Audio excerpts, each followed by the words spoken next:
Standard 7 science subject lesson number 17 effects of light. मतलब light के क्या क्या इफ़ेक्ट्स होते हैं। लाइट्स यानी सनलाइट्स के हम बोल सकते हैं। तो इस लेसन में हमें सीखना है फिनोमिनन रिलेटेड टू लाइट। मतलब लाइट से रिलेटेड जो भी घटनाएं हैं, तो मोस्टली 3 घटनाएं घटती है, जैसे कि स्कैटरिंग, शैडो एंड एक्लिप्स। तो सबसे पहले ये तीनों घटना में से हम सीखेंगे स्कैटरिंग। तो स्कैटरिंग ऑफ लाइट मतलब क्या? तो जब सन रे after passing through the prism show bands of 7 colour. मतलब कोई भी सन रेज जब पासिंग होता है प्रिज्म से, तो हमें कितने कलर्स का बैंड दिखाई देता है? 7 कलर्स का। तो scattering of light means to separate constituents of lights और टू सेपरेट लाइट्स।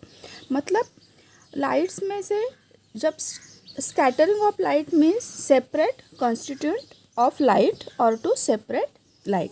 मतलब when the light rays hit the tiny particles of solid, liquid और गैस। मतलब लाइट रेज जो होता है वो किसी भी टाइनी पार्टिकल्स को, मतलब फिर वो टाइनी पार्टिकल सॉलिड का हो, लिक्विड का हो या गैस का हो, तो हमें कलर्स अलग अलग दिखाई देते हैं। मतलब लाइट रेज गेट स्कैटर्ड। मतलब जैसे कि देखो, जब सुबह सुबह सन राइज होता है तो धीरे धीरे पूरा प्रकाश अर्थ के ऊपर स्कैटर हो जाता है, मतलब फैल जाता है। स्कैटर मतलब फैल जाना। जब हमने कभी तुम लोगों ने फिल्मों में देखा होगा, जेल में मोस्टली एक ही ऐसी विंडो होती है स्मॉल, या विलेज में देखा होगा जो छोटे छोटे घर होते हैं उनके रूफ में एक ऐसे कांच लगा रहता है, या तो स्मॉल विंडो होती है। तो उस स्मॉल विंडो से जब सन रेज एंटर करते हैं तो they hit the dust particle in the air. मतलब एयर में जो डस्ट पार्टिकल होते हैं उसको वो हिट करते हैं और फिर स्कैटर हो जाते हैं, और फिर हमें this scatter rays enter our eyes, और due to which we see the beam of sunlight and the dust particle floating in it. तो उस झरोके में से हमको वो सन रेज में छोटे छोटे डस्ट पार्टिकल फ्लोटिंग होते हुए दिखाई देते हैं।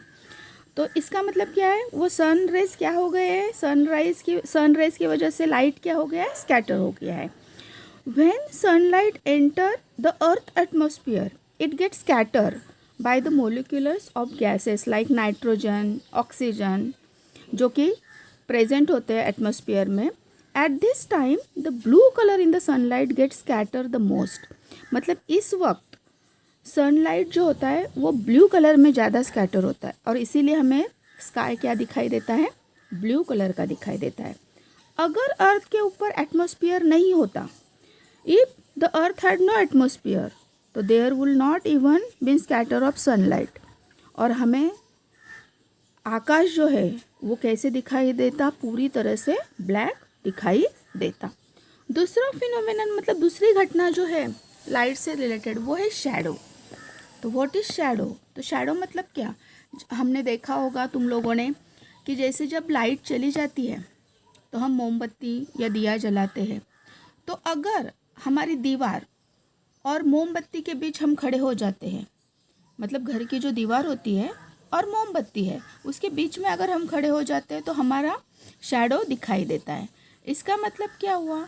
जब सोर्स ऑफ लाइट के, मतलब जो सोर्स ऑफ लाइट है उसके और स्क्रीन के बीच अगर कोई ऑब्जेक्ट आ जाता है तो उस ऑब्जेक्ट की वजह से सनरेज स्कैटर नहीं हो सकते या सनरेज पास आउट नहीं हो सकते, और इसकी वजह से शैडो दिखाई देती है।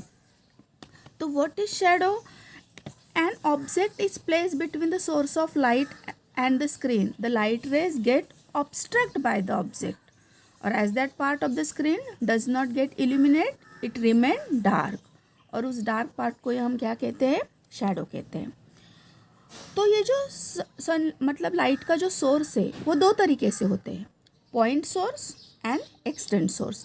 अभी पॉइंट सोर्स के लिए अगर हमने एक मतलब एक्टिविटी कर ली, मतलब देखो ये एक स्क्रीन है, या तो हम हमारे घर की दीवार बोल सकते हैं। घर की दीवार है, ये एक हमने कार्डबोर्ड ले लिया और उसको एक होल कर दिया, मतलब पॉइंट। तो ये पॉइंट सोर्स हो गया, और उसके पीछे हमने मोमबत्ती जलाई। तो मोमबत्ती में से जो भी रेज निकलेंगे लाइट्स के, वो इस पॉइंट से स्कैटर हो जाएंगे। तो इस पॉइंट में ही वो लाइट आ जाएगा, इसीलिए उसको पॉइंट सोर्स कहते हैं। अभी ये पॉइंट सोर्स और ये स्क्रीन यानी कि हमारे घर की वॉल, इन दोनों के बीच में हमने अगर कोई बॉल रख दिया या गेंद रख दी तो उसकी शैडो हमें वॉल के ऊपर नज़र आएगी। और वो शैडो कैसी दिखाई देगी? एकदम से डार्क होती है। तो इस डार्क शैडो को कहते हैं अम्ब्रा। क्या कहते हैं? अम्ब्रा। मतलब जो source, a source of light which is very small in size, उसको हम पॉइंट सोर्स कहेंगे। और पॉइंट सोर्स से जो शैडो दिखाई देगी उसको कहेंगे अम्ब्रा। अभी एक्सटर्नल सोर्स देखो, मतलब बीच का हमने कार्डबोर्ड ही निकाल दिया, वो पुट्ठा ही निकाल दिया और टॉर्च ले लिया। टॉर्च और ये हमारी दीवार है या तो स्क्रीन बोल सकते हैं हम, इसके बीच फिर से गेंद रख दी तो उसकी जो शैडो है वो दो तरीके से पड़ेगी। मतलब एक डार्क होगी और एक फेंट होगी। जो डार्क शैडो है उसको हम अम्ब्रा कहेंगे और जो फेंट शैडो है उसको कहेंगे पेनम्ब्रा। मतलब when a source of light is bigger in size, जब सोर्स ऑफ लाइट क्या होगा? बिगर, तो उसको हम कहेंगे एक्सटेंड सोर्स। अभी हम थर्ड फिनोमेनन देखेंगे, वो है एक्लिप्स। तो अभी एक्लिप्स दो है, हमें पता है, lunar eclipse and solar eclipse, मतलब जिसको सूर्य ग्रहण और चंद्र ग्रहण कहा जाता है। मतलब when the sun, the moon, the earth are revolving in different orbit come in a straight line, मतलब जिस तरह से हमने ये शैडो का मतलब पॉइंट सोर्स और एक्सटेंड सोर्स देख लिया तो वो ये सब एक लाइन में थे, उसी तरह से सन, मून और अर्थ अगर एक लाइन में आ जाते, स्ट्रेट लाइन में, तब एक्लिप्स हो जाते, मतलब तब ग्रहण होते हैं। तो सन, यहाँ पे देख लीजिए, sun is a extend source of light, जो कि एकदम बिग साइज में है। और जब सन और अर्थ इनके बीच में मून आ जाता है, when the moon come between the sun and the earth, sunlight क्या हो जाएंगे? Obstruct by the moon. और मून की जो शैडो है वो किसके ऊपर पड़ेगी? अर्थ के ऊपर, और हमें सन बिल्कुल भी दिखाई नहीं देगा या पार्शली दिखाई नहीं देगा। इसको हम सोलर एक्लिप्स कहेंगे। सोलर एक्लिप्स दो तरह का होता है, टोटल सोलर एक्लिप्स आणि पार्शल सोलर एक्लिप्स। टोटल मतलब जब when the solar disc is completely covered by the moon, जब मून से पूरी तरह से कवर हो जाएगा सोलर डिस्क और हमें सन बिल्कुल भी दिखाई नहीं देगा, तब हम उसको कहेंगे टोटल सोलर एक्लिप्स। और जब सोलर डिस्क पूरी तरह से कवर नहीं होता है मून की वजह से, तो उसको हम कहेंगे पार्शियल सोलर एक्लिप्स। अभी सोलर एक्लिप्स जो है हमें पता है कि हम डायरेक्टली देख नहीं सकते हैं, स्पेशल तरह के गॉगल्स हमें यूज़ करने पड़ते हैं। तो वाई, क्यों, किसकी वजह से? तो because the harmful ultraviolet rays emerge from the sun reach the earth directly even during a solar eclipse, क्योंकि जो अल्ट्रावायलेट्स हार्मफुल रेज है वो डायरेक्टली अर्थ के ऊपर आ जाते हैं और इसी वजह से हम सोलर एक्लिप्स देख नहीं पाते हैं। अभी यहाँ पे हमने जो देखा कि पॉइंट सोर्स और एक्सटेंड सोर्स, यहाँ पे मैं एक बात बताना भूल गई। जब पॉइंट सोर्स हो या extend source, mostly extend source में देखो, जैसे जैसे हम ये जो वॉल है या जो स्क्रीन है वो अगर हम दूर दूर करते जाएंगे तो पहले हमें पेनम्ब्रा दिखाई नहीं देगी, उसके बाद अम्ब्रा भी दिखाई नहीं देगी। मतलब जैसे सोर्स और ऑब्जेक्ट से हम वो वॉल या वो स्क्रीन हम दूर दूर लेके जाएंगे तो हमें एक टाइम ऐसा आएगा कि हमें शैडो दिखाई ही नहीं देगी। और यही वजह है जब आसमान में पंछी उड़ते हैं तो उनकी शैडो ज़मीन पर बिल्कुल भी दिखाई नहीं देती, क्योंकि पंछी और लैंड इसमें बहुत डिस्टेंस हो जाता है, इसीलिए उनकी शैडो हमें दिखाई नहीं देती। अब आएंगे हम लूनार एक्लिप्स में। When the earth come between the sun and the moon, मतलब सन और मून के बीच जब अर्थ आ जाती है तो क्या हो जाता है? लूनार एक्लिप्स, मतलब चंद्र ग्रहण हम जिसको बोलते हैं, क्योंकि उस वक्त the shadow of the earth fall on the moon, क्योंकि इस वक्त अर्थ की शैडो मून के ऊपर गिर जाती है और इसीलिए हमें चांद दिखाई नहीं देता है। When the shadow of the earth is cast on the whole moon, the eclipse is called total lunar eclipse। मतलब जब पूरी तरह से चांद नज़र नहीं आएगा तो उसको हम टोटल lunar eclipse कहेंगे। If a part of the moon comes in the shadow of the earth, the eclipse is called partial lunar eclipse.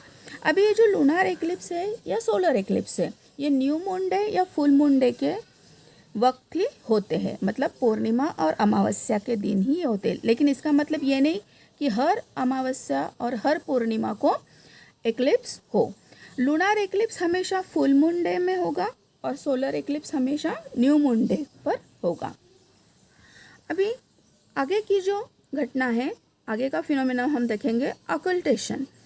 अकल्टेशन मतलब क्या कि जिस तरह से हमें सन और मून दिखाई नहीं देते हैं, उसी तरह से कभी कभी कोई अदर स्टार या अदर प्लैनेट्स मून के पीछे छिप जाते हैं।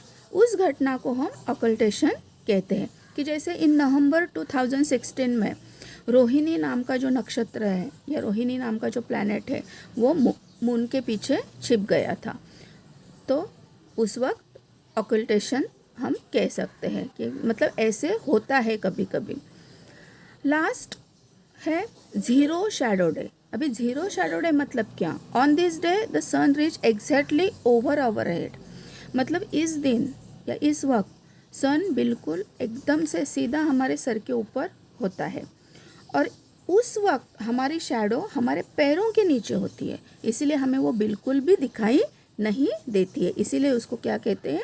Zero shadow day. I think यहाँ पे तुम लोगों को लेसन अच्छी तरह से समझ में आ गया होगा। यहाँ पे ये लेसन ख़त्म, इफ़ेक्ट्स ऑफ लाइट।